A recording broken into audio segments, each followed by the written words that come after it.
We are chatting on videos recently about XRP and bank institutional custody still at risk for being confiscated. Thoughts? If in an LLC, is it safer? So anybody domestically here in the US, we require that they set up an LLC. We did just roll out the ability to onboard international people in their personal name as an individual. So if you're in Canada, the UK, or another jurisdiction where it's hard to set up a corporation, but you want to work with digital wealth partners, you can reach out and they can establish a individual account for international people. Domestically, it's still the LLC. Multi-sig is what I would say.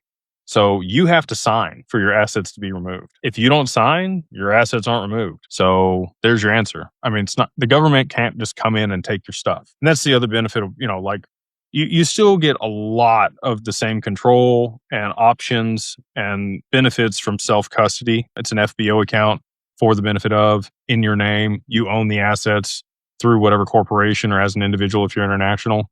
They're at Anchorage. It is your own segregated wallet. So, I don't think there's a way that the government could come take your stuff, nor do I think they're going to want to. I think that that's just people fear-mongering. The US government, I think, has plenty of their own XRP. They don't need yours. When I went to Ripple and said, hey, can we lend you XRP and, participate in ODL? You know what their response was to me? We have 4.8 billion XRP. Why do we need yours? That might change, but at the time, a couple years ago, that was their answer. I think the government feels the same way. They don't need our crypto.